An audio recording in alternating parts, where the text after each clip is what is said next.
Mr. Chair. My interpellation would focus on the implementation of infrastructure projects in Dep.Ed. I would like to direct my questions to Mr. Ipimako Dinsing. Mr. Dinsing, are you still connected with Dep.Ed? Your Honor, may I, Mr. Chair? Yes, Mr. Epimako I left Dinsing, Dep.Ed you are effective recognized. September 30, Your Honor, September 30, 2024. 2024. Bakit po kayo umalis sa Dep.Ed, Mr. Dinsing? With the intention of running for public office, Your Honor. Hindi ba kayo tinanggal sa Dep.Ed? Hindi po. Because from what I gathered, you were made to submit a courtesy resignation. Opo, ahead. Yes, Opo. you did. Opo. And your courtesy resignation was accepted. Tama po yan. It was short of saying, a courteous way of saying that you are out of Dep.Ed. Actually, from the information that I got, nakiusap ka pa na ma-retain dun sa Dep.Ed. No, But hindi the po. administration did not allow it. But anyway, Yusek Dinsing, may I remind you to please address the chair? I apologize, Mr. Chair. Okay, thank you. anyway, that is another matter. Kailan po kayo na appoint sa Dep.Ed, Mr. Dinsing? Effective, yung document is July 18, 2022, and I acted as Chief of Staff until December 31, 2022. July 18, 2022 to September 30, 2024. Apa. So, yung first appointment mo, pagpasok mo sa Dep.Ed, anong binigay na position sa iyo? Until December 31, Chief of Staff muna po ako. Dahil ina-arrange Staff. pa yung mga bagong appointees at the time. I was the first appointee at the time, Your Honor. No, when you entered July 18, were you appointed as Chief of Staff, Undersecretary? Undersecretary, Chief of Staff, yes. Undersecretary. Chief of Staff, yes. Undersecretary for what? Chief of Staff. So concurrent yun, Undersecretary and Chief of Staff. Tama po. That was the first position You at the served time. then as Chief of Staff of Vice President Sara. Tama po yan, as of December 31. So sabay kayong pumasok. Ahead lang ba siya? By, July 1 po siya. Ako July 18 officially. Aside from the Dep.Ed portfolio, ano pang government service na napasukan mo na? Prior to Dep.Ed, I was DILG Undersecretary. From what year? From 2018 to 2022, and I entered DILG as Assistant Secretary for Plans and Programs from 2016 to 2018. Prior to the ILG appointment. I was from the private sector, Your Honor. So in short, as a government public servant, you only served as DILG Assistant Secretary and Dep.Ed Undersecretary. Tama po yan. 8 years in total, Your Honor. Aside from being a Chief of Staff, ano pa bang ang designation sa inyo? Nung first 6 months po, in office, yun lang po. Then when the Matatag agenda was formulated, the form reform areas included infrastructure. So by January 31, during the basic education report, I was announced to take care of the infrastructure strand, newly created, Your Honor. So what does that cover? You were in charge of the school infrastructure and facilities. Tama po yun. Is this a division or the department? Or a program? Ano bang ibig sabihin nitong It's school? a strand, Your Honor, like the curriculum and teaching strand, like the administration strand. So it's a policy level position, Your Honor. So what covers, anong mandato mo dito sa school infrastructure and facilities? It's to create policy on how infrastructure should be made, creating the long-term strategic direction. Nagkaroon kami ng comprehensive school infrastructure development plan for 2030. Then, coordination with Dep.Ed because the implementer of the new construction of Dep.Ed is Dep.Ed, not Dep.Ed. Were you involved in the procurement of the school buildings? No, Your Honor. But you were in charge of the allocation of the budget of the school buildings. The identification, Your Honor. We have a committee to do that. And ikaw ang in charge doon sa identification. Ako po ang in charge, pero sabihin, I had a committee created for the identification. Okay, ano ba ang mga programs doon sa school infrastructure and facilities? So it includes, Your Honor, new construction implemented by the Dep.Ed. Then we have the school furnitures implemented by the regional offices. And we have the last mile school, electrification, water systems, and implemented by the division offices. So if you started in 2022, in short, you handled the budget for 2023 and also for 2024, hindi po ba? For the school buildings. For the 2023 po, hindi po. The school buildings was under the administration strand. So I only took over 2023. What was the budget? What was the budget of the 2023 school building program? The original budget was 5.9 billion. Yun po ang nasa NEP. And it That was for 2023. 23 po. I-explain ko yung original po. 5.9 billion sa NEP. It was only limited to 5th and 6th class municipality. Then pagdating po paglabas po ng JA, nadagdagan po ng 9.7 billion. So a total of 15.6 billion, 2023 JA. For 2024, 2024, sa NEP po is 19.7. By when the JA came out, it became 24.7 billion for 2024. so i-cover din ng SIF yung Basic Education Facilities Fund programs, hindi po ba? Opo. Tama po yun. So under din sa iyo yun, Ang alin po yung? yung BEFF, the Opo. Basic Education When you say Facilities BFF, and that's the Programs. total infrastructure program. But there is a discrepancy. And sabi mo kanina, 19.7 billion ang NEP. allocated. NEP. But it states here that in the 2023 GAA, the amount of 23,417,897 pesos was appropriated in the GAA for 2023. Your Honor, that's BFF. So that includes new construction, which is 15.6 billion, my electrification, my water system, my repairs, around 4.9 billion, and I think last mile school. So a total of 23 billion, Your Honor. So you were the one in charge for the identification. Tama po yan. Aside from the identification, anong pa ba ang mandato mo as a undersecretary? What exactly is your designation? Undersecretary for what? For operations, for administration? Starting 2023, Undersecretary for School Infrastructure and Facilities, starting 2023. So, sakop mo nga lahat ng mga school buildings. Tama po. Okay. So, you were the ones who decided sinong bibigyan ng school buildings kasi sabi mo kanina, ikaw ang nag-identify. So, you were the ones, kasi ang proseso po niyan, nagpapadala yung mga school superintendent division or rather the schools division in each district or in each province. They have proposals for the repair, for the construction, and it goes to your office. And then ikaw ang nag-identify sinong popondohan. Dahil hindi naman pwedeng pondohan lahat, hindi po ba? Tama po.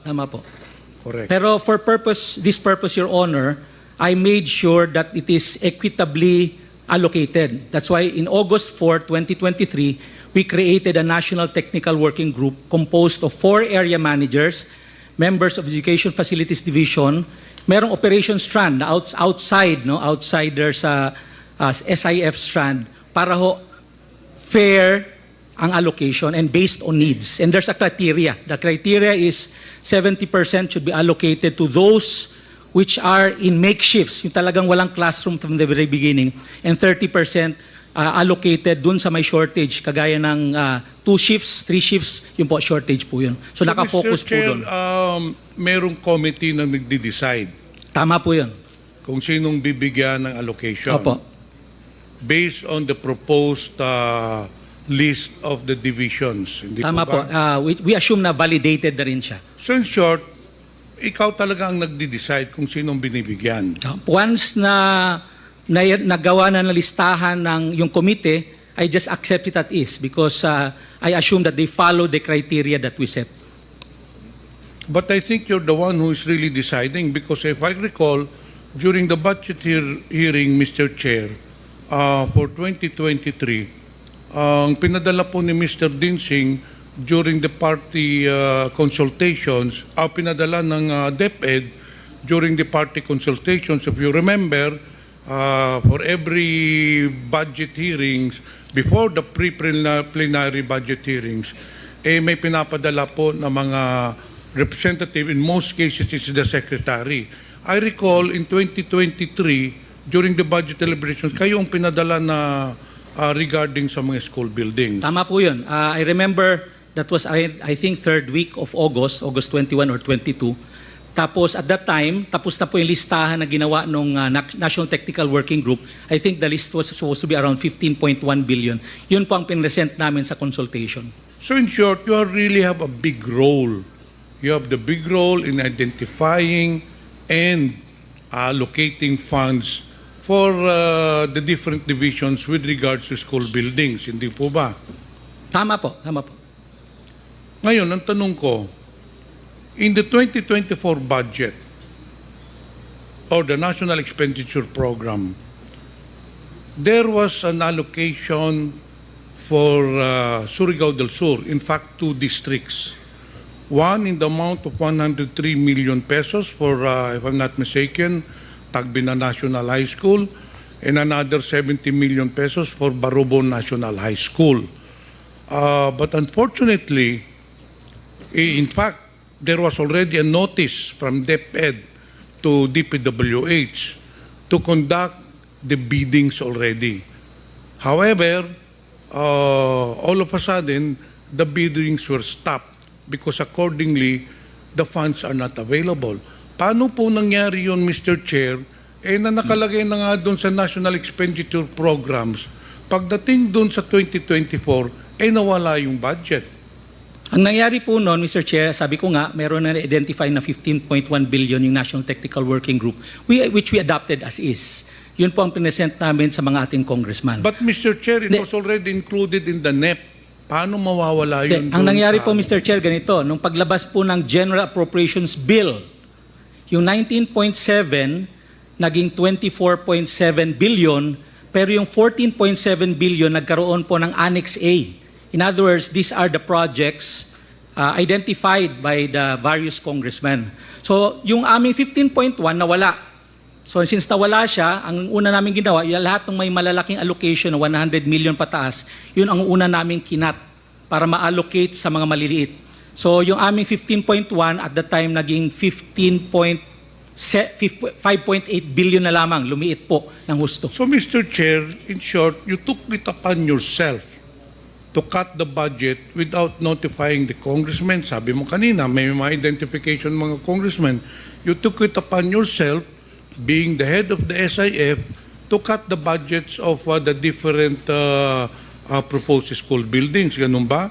That was because there's no more budget in the General Appropriations Bill. We had to cut for that everybody will also be allocated. So how did you decide, Mr. Chair, kung anong kapuputuloy, anong tatanggalin doon, anong bibigyan? Well, ang decision lang muna is tanggalin yung mga malalaki, which is yung mga 100 million pataas, 80 million taas. Because, Mr. Chair, as I already mentioned, the policy was really to go multi-story. Kasi wala na pong buildable space. Kaya medyo malalaki po yung ating building ngayon to maximize buildable space. So, yun po ang nauna. Yung mga 100 million pataas, 80 million pataas. So, yung natira mga 50, 40 million, two-story, three-story. Ninyo yung multi-story, tinanggal ninyo dun sa district ko, Mr. Chair. Yun ang tinanggal ninyo. Well, and not only that, there was also a 200 million peso project in District 1 na tinanggal din ninyo. Hindi ako familiar in detail, pero I don't remember there's a 200 million school building in any school for that matter. You know what, Mr. Chair? I'll give you an explanation bakit ninyo tinanggal. Do you know a certain Mr. Greg Murillo? Yes, sir, Mr. Chair. Sabi ko kanina, Mr. Chair, the 180 million pesos was already included in the National Expenditure Program. But upon bidding, it was recalled. But prior to the bidding, this Mr. Greg Murillo, who's a close friend of Mr. Dinsing, called me. At ito ang sinabi niya, kamusta po kayo, Congressman? Sabi ko, mabuti naman.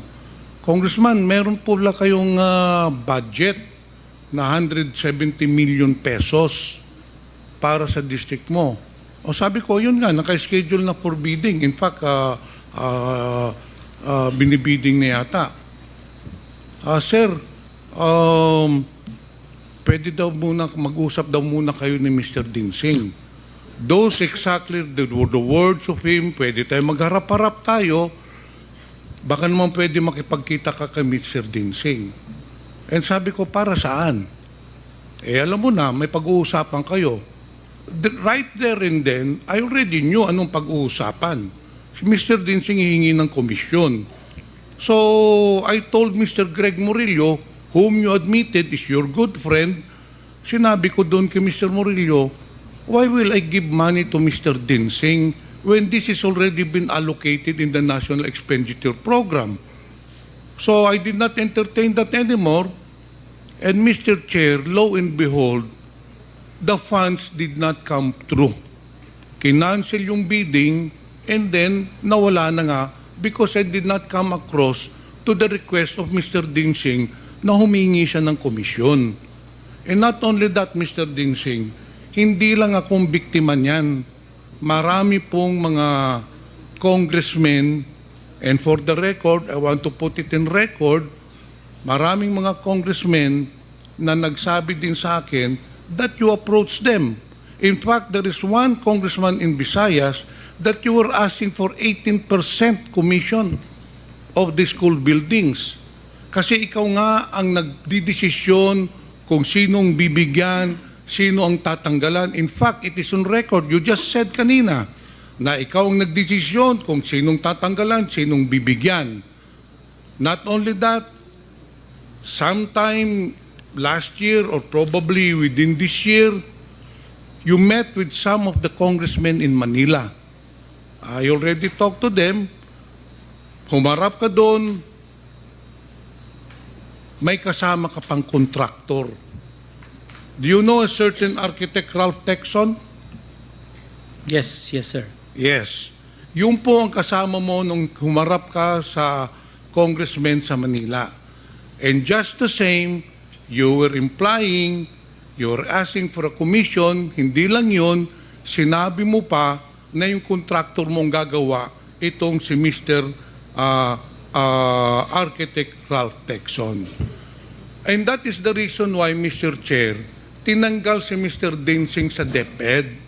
He did not resign. I knew from the very beginning that he will be taken out because there were already anomalies in the distribution and the allocation of school buildings program. In fact, Mr. Chair, nung pag-alis niya sa Dep.Ed, may isa pang inipit na 34 million pesos sa Bislig Central Elementary School, which is in my district. Now, I will not mention anymore the name. One official of the new administration sa Dep.Ed called me. Anong sabi sa akin, Mr. Dinsing? Kung meron ka bang project na 34 million sa Bislig Central Elementary? Sabi ko, meron. Ano, nakabidding na? Hindi, ini-stop nga eh. Sir, ito, ilalabas na ho namin. Inipit ho ni Mr. Dinsing. And that is the reason why, Mr. Chair, this person was taken out of Dep.Ed because of his anomalous practices in Dep.Ed. Yun po ang katotohanan niyan. Nakiusap ka pa na ma-retain ka pero hindi na tinanggap ni Senator Sani Angara, and that's good for Dep.Ed because you have been doing the rounds para ka nagbebenta ng isda. Inaalok mo sa lahat ng congressmen ang allocation ng school buildings asking for a commission. Mr. Chair, may I now respond? Yes, please Well, first of all, respond. it's a blatant lie asking for commission. And that's the very reason I'm process-oriented. Sasabihin mo, Mr. Chair, Process-oriented po ako, ang Mr. mga Chair. congressmen, gusto mo mag-executive session tayo, ipapakita ko sa iyo mga congressmen Sige, wala akong nakausap. Yung sa Manila nyo, You are I was lying. never with You are lying, architect Mr. Texon. Order, I please. can cite you for 1 minute Mr. Chair. suspension Mr. is Chair. declared by the chair.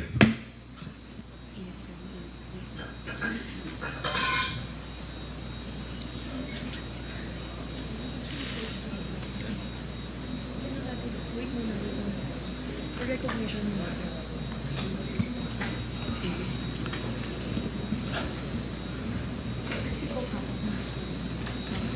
Sir, sinabi ko na po siya. Sa'yo, likod, sir.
Hearing resumes. Mr. Chair, Congressman Johnny Pimentel. it would be useless for this representation to ask further questions to the resource person because he's a pathological liar. What I will do, Mr. Chair, is gather more evidences to prove that what I am saying is true, that Mr. Ipimako Densing is a very corrupt person. He is a kalawag in the public service. He has been asking commissions for the release of funds for the school buildings. Papatunayan ko po yan sa next hearing. I'll gather more informations. Ito pa lang sasabihin ko sa iyo, Mr. Densing. Dapat wag ka nang bumalik sa gobyerno. The government does not need your kind. You are a very corrupt person making your position to your advantage. Yun lang po, Mr. Chair.